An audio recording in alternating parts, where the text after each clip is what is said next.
Yo tenía 12 años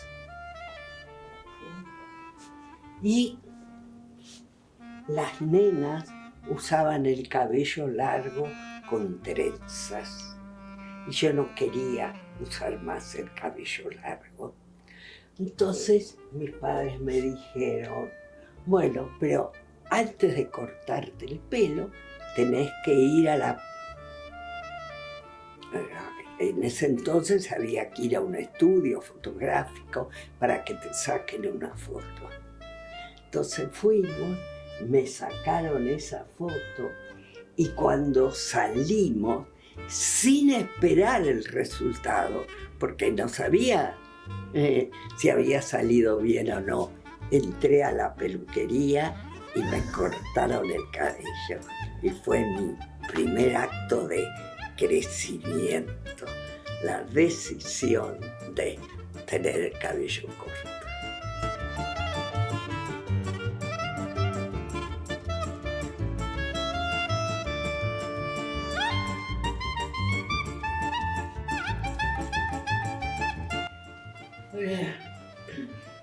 En esa época los nombres se ponían recordando algún familiar fallecido.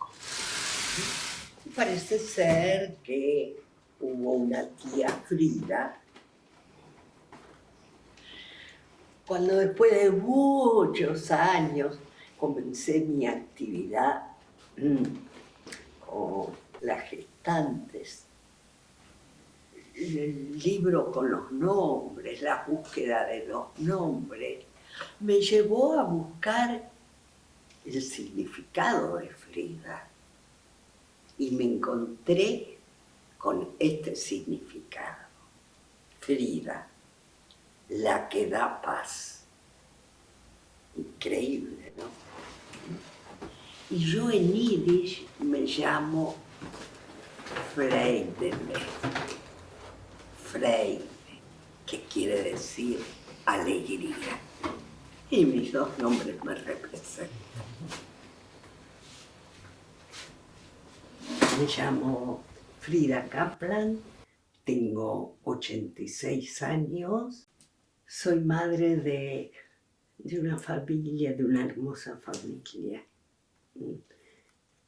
2 hijas, un hijo, un yerno, una nuera, 5 nietos sanguíneos y 2 nietos de la vida. Fotos, vivencias, ¿no? Que me parece que las fotos reactivan la vivencia, ¿no? Sí, hermoso recuerdo. ¿Quiénes son? ¿Y por qué trasté?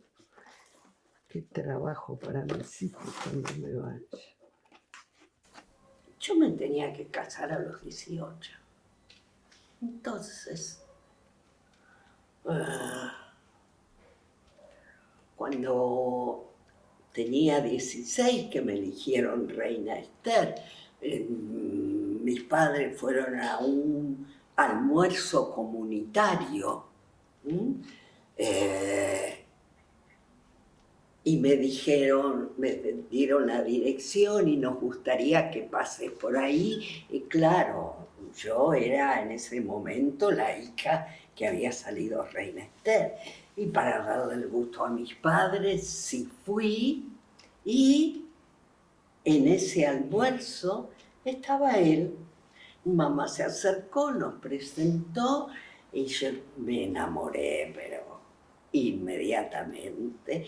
Él era muy bello, 11 años mayor que yo, y hablaba, tenía una cultura, un conocimiento, y yo me fasciné, realmente me enamoré, me fasciné, y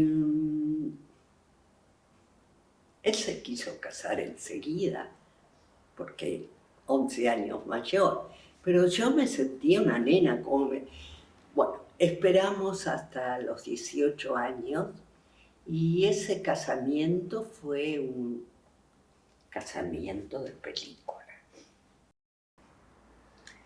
Y cuando nos entregaron el departamento y nos instalamos en el departamento, y allí sí nos embarazamos.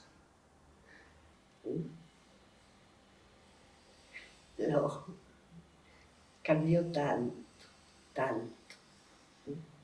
Me acuerdo que en nuestro dormitorio teníamos un sofá, un sillón.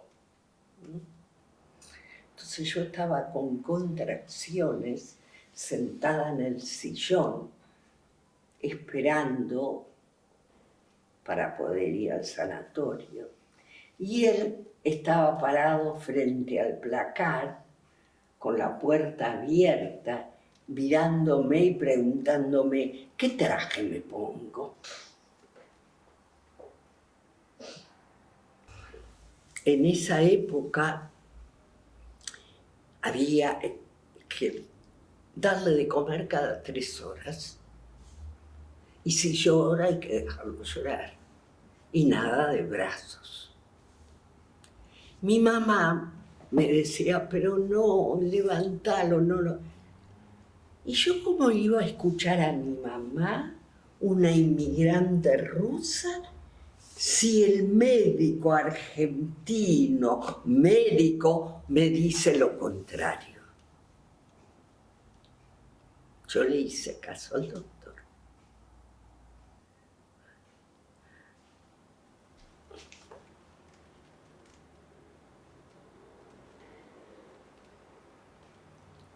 Cuando nuestro primer hijo falleció a los 2 meses y medio de muerte súbita del lactante, eso fue terrible.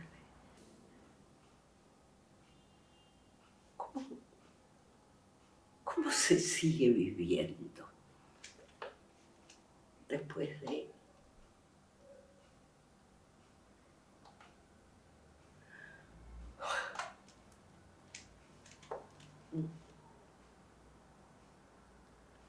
locura, negación, terapia?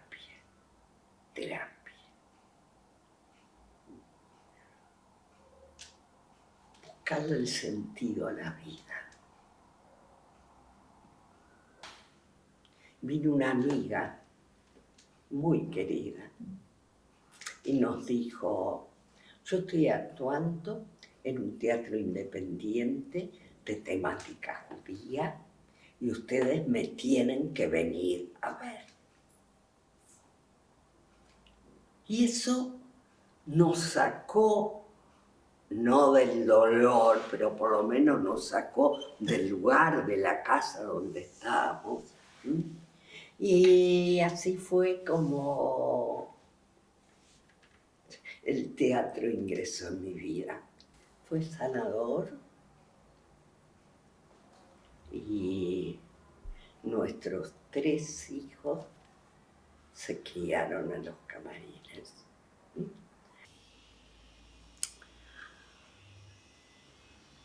Cuando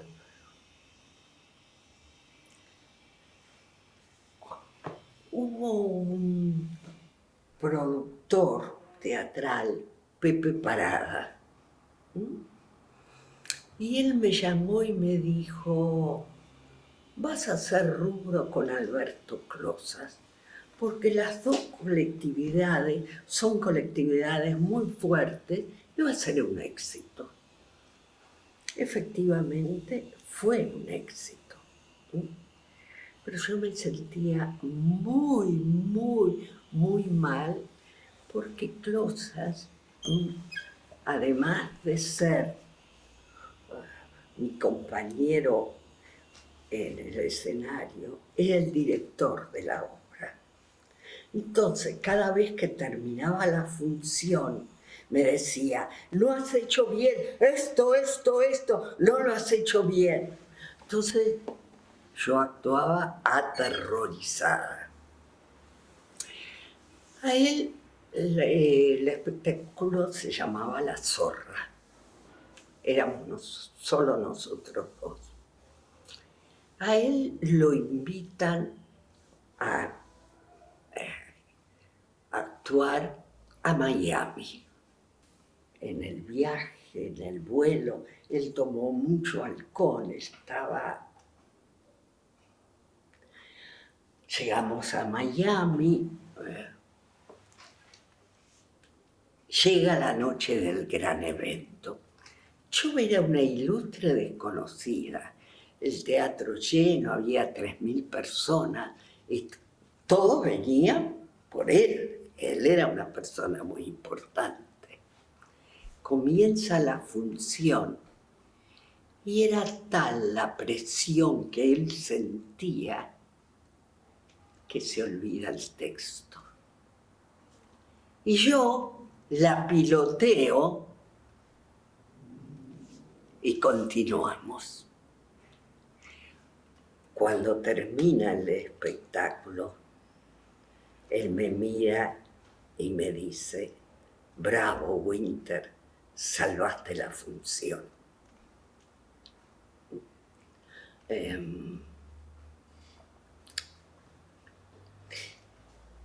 Este reconocimiento para mí revalorizó a la actriz.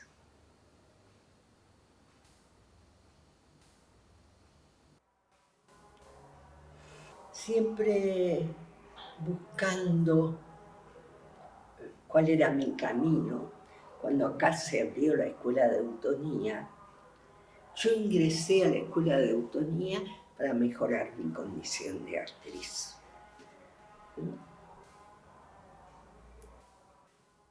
La eutonía quiere decir tono equilibrado. Y transitar por la eutonía es un aprendizaje para ampliar conciencia. Aprender a dirigir la atención y liberar la tensión. Ampliar conciencia del uso, del mal uso que se le pueda estar dando al cuerpo. Cómo se fueron dando las cosas, que justo en la escuela de eutonía vino una eutonista de Europa y nos enseñó a habitar espacios internos emitiendo sonidos. Y que para habitar la pelvis hay que emitirla. Yo viajo a Francia para el nacimiento de mi primer nieto, que todo se presenta con rotura de bolsa, sin dilatación, y se programa una cesárea para el día siguiente. Y de ahí, desde el contacto, yo le digo a mi hija, digamos, oh, y cada vez que venía una contracción, oh, y cuando entró la sage-femme y la revisó y vio que tenía 2 centímetros de dilatación, dijo: sigan cantando. Esa enfermera habrá pensado, estas sudacas, ¿qué será esto que están haciendo? Y llegado el momento, dijo: bueno, vengan a la salle d'accouchement.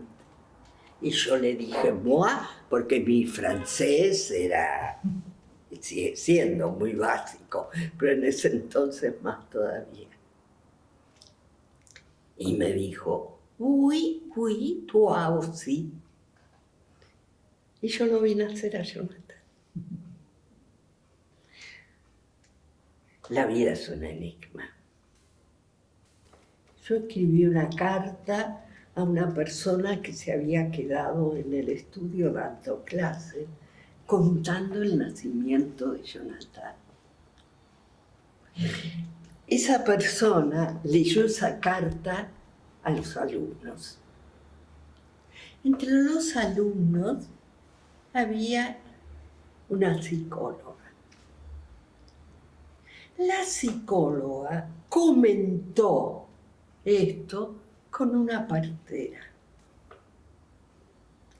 Cuando 3 meses después yo regresé a Buenos Aires, esta partera me invita a su espacio y me invita a dar clases a las embarazadas que asistían. Y yo la miré y le dije, yo estoy estudiando eutonía y soy actriz. Esto sucedió. Y ella me dijo, yo te invito a continuar investigando, pero trabajando. Y así fue. Por eso es un enigma la vida. Porque no es que yo me senté y dije, bueno, yo voy a investigar un método para la... No, sucedió. Mi acto creativo ha sido aplicar la eutonía al proceso de gestación. Y eso es lo que ahora se llama método Frida Kaplan, embarazo y nacimiento eutónico.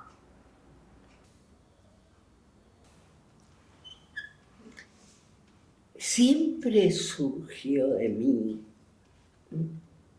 que las actividades del método no tenían que estar destinadas solo a las personas que pueden venir y abonar una clase. Tenía que ser para todo público. Por eso es que mi libro está a disposición de todos, que se lo puede descargar gratuitamente, y transmitir el método en los hospitales. Durante años fui de manera presencial al Hospital Posadas. Después, durante muchos años, vinieron las parteras del Hospital Posadas, obvio todo ad honorem, y a las docentes que formó del método es la transmisión solidaria. Por eso siempre, todos los años, realizamos actividades ad honorem en los distintos hospitales. Mis nietos crecieron con una voz eutónica, nacieron con la O, todos,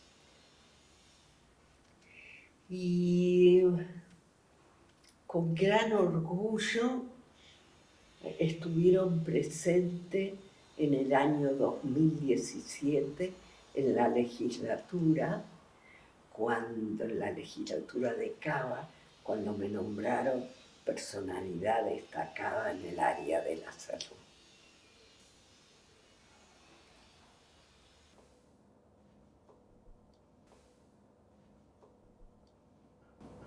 El recuerdo que yo tengo de la internación es que un día jueves yo tenía tos y di la clase por Zoom. Y me acosté a dormir y como tenía un poco de tos, llamé al médico. Yo vivía sola. A las 12 de la noche me tocan el timbre y me piden que baje. Y ahí estaba la ambulancia. Me internaron y inmediatamente hicieron los estudios, vieron que era COVID y estuve cerca de una semana, cada vez sintiéndome mejor.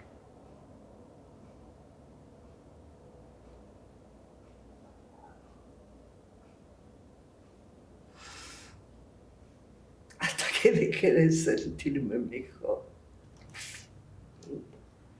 Y me acuerdo que le escribí un WhatsApp a mi terapeuta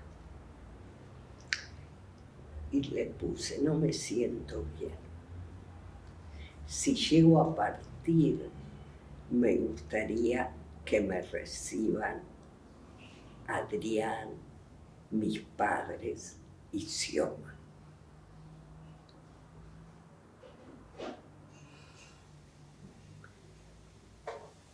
El recuerdo que me quedó, después tuve 4 meses sin conciencia,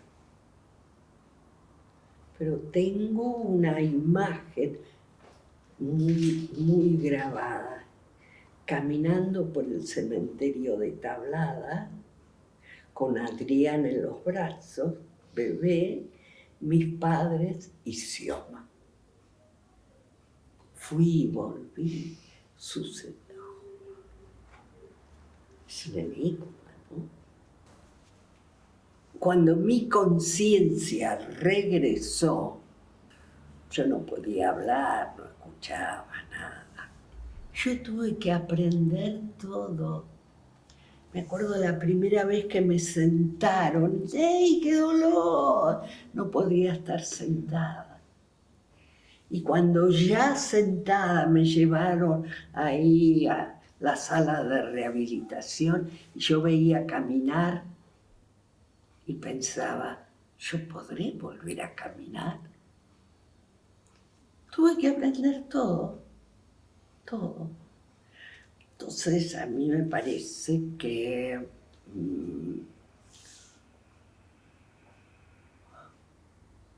cuando regresé después de 5 meses, no sé si a la semana o a los 10 días, dije, yo voy a dar clase. Y mi hija que me dijo, ¿pero estás segura, mamá? Sí. Entonces, ella vino y se sentó ahí para ver en el suelo cómo daba yo la clase por Zoom. Y cuando terminó, porque dijo, ¿qué va a hacer? Y cuando terminó, muy contenta, me dijo, mamá, ¿puedes dar las clases?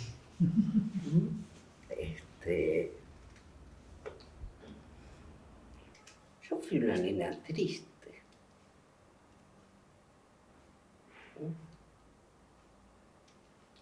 Bueno, que cumplía los mandatos.